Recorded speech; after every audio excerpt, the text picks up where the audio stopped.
Now, the rest of the story.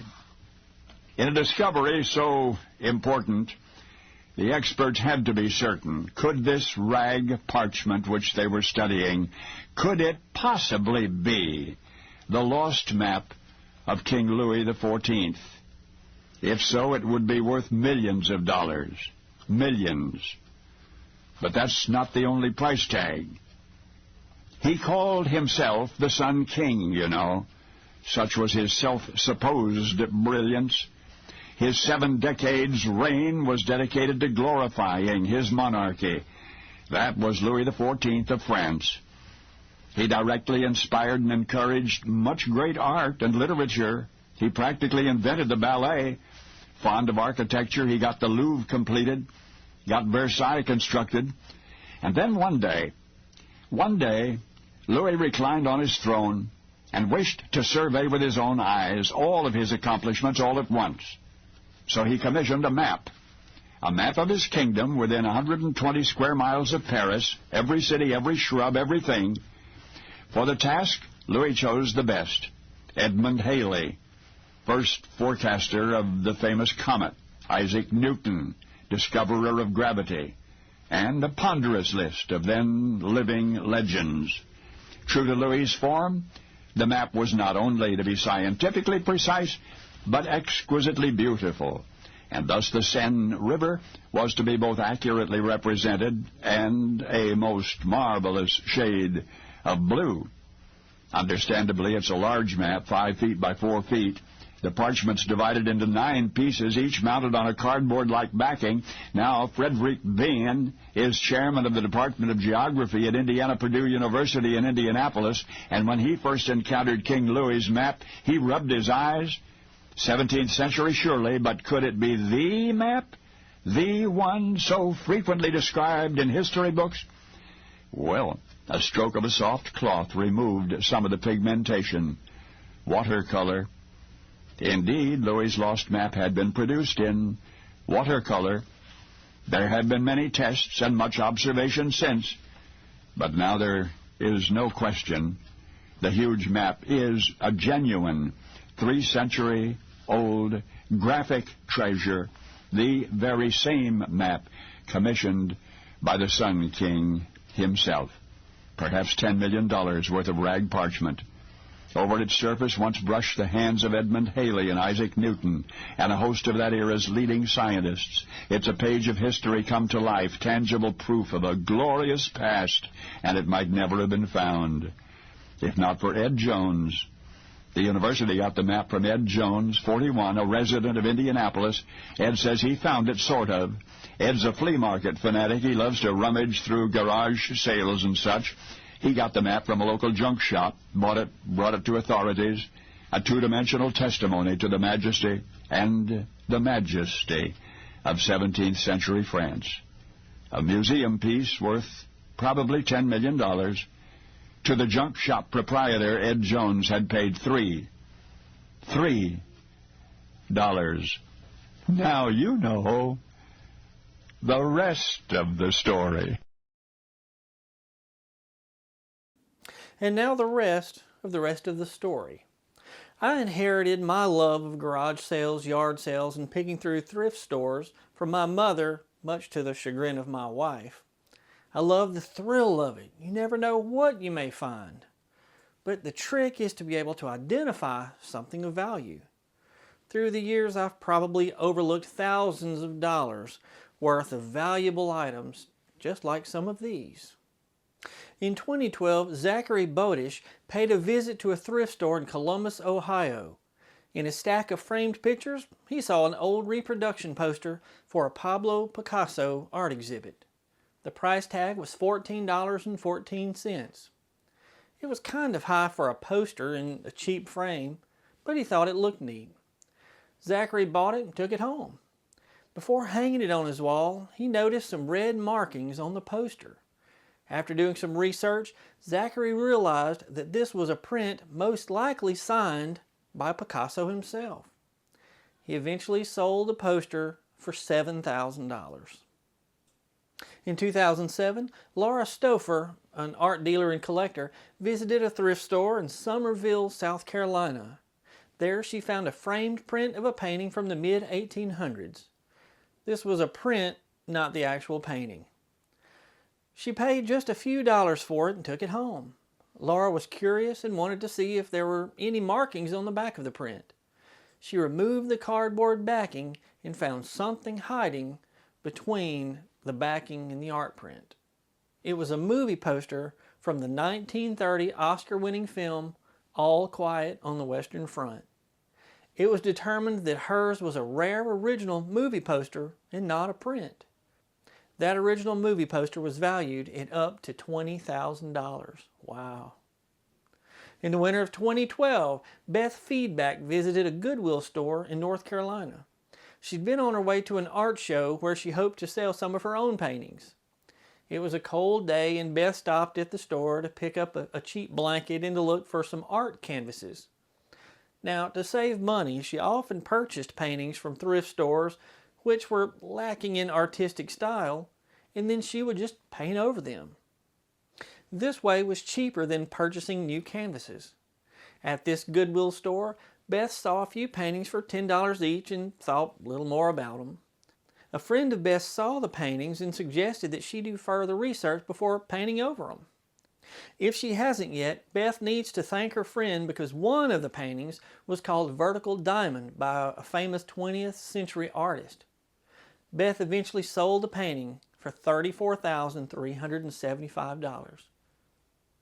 Not bad for a $10 investment. Now, one of the things I always look at in thrift stores are watches and clocks. I just love them. In 2015, Zach Norris visited a Goodwill in Phoenix, Arizona. Zach, a vintage wristwatch lover, saw something that caught his eye. Within seconds, Zach knew exactly what it was.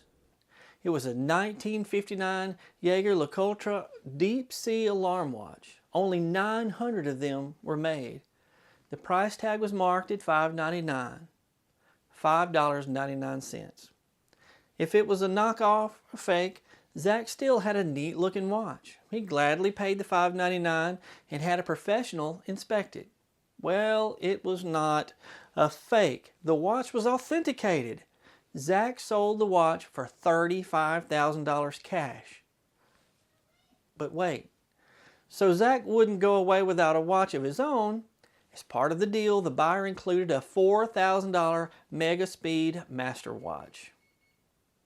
In 2013, an Australian shopper who wished to remain anonymous bought this strange-looking cup at a thrift store for just $4.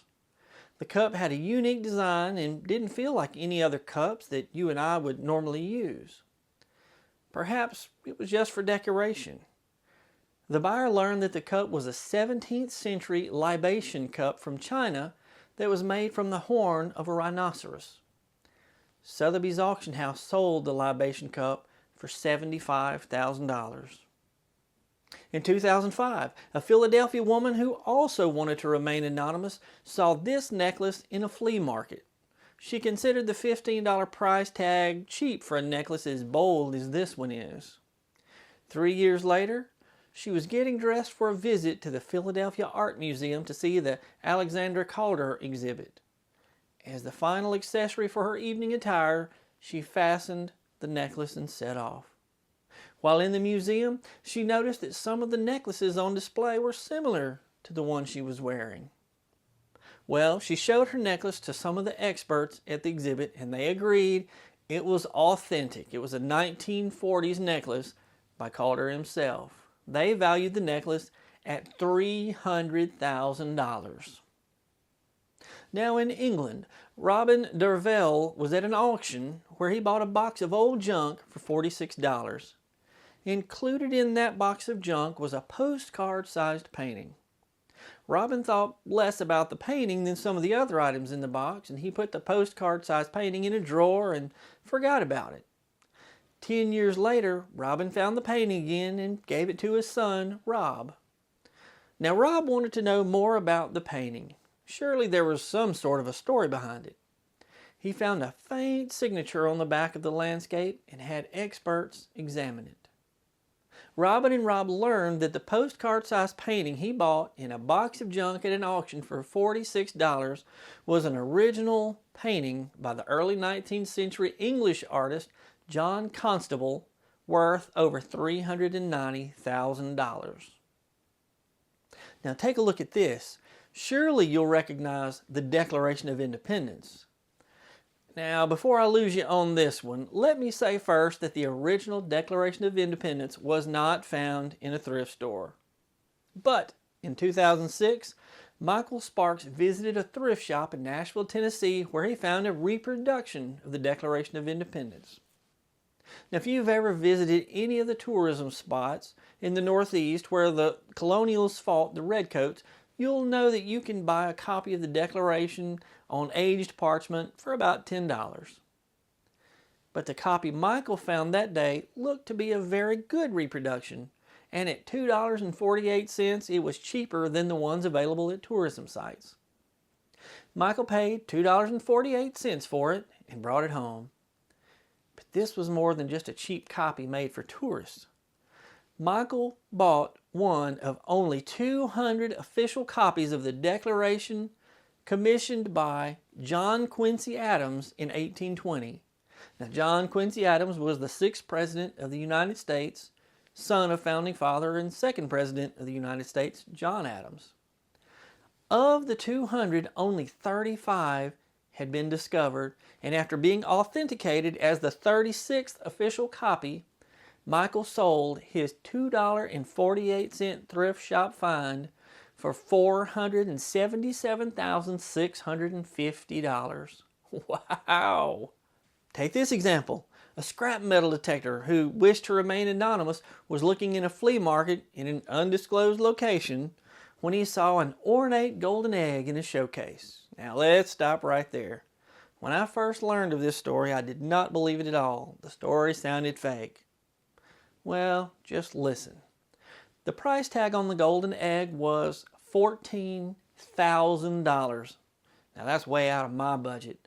But the seller knew what he or she had, or did they?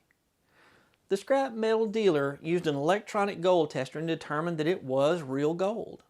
The scrap metal dealer purchased the gold egg and planned to melt it down to sell at a small profit. But out of curiosity, the scrap metal dealer Googled the egg and found an article about the hunt for a long-lost Fabrice J Egg made for Russian royalty in the late 1800s. Surely not.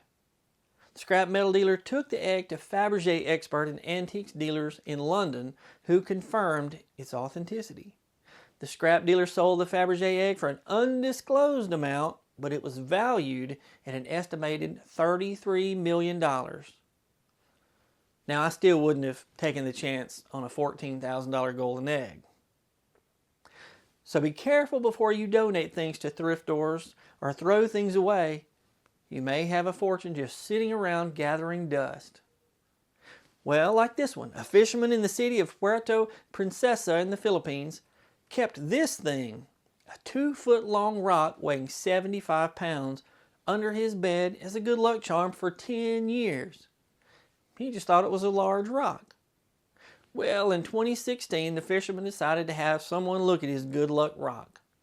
It turned out to be the largest pearl in the world, worth approximately $100 million. Wow.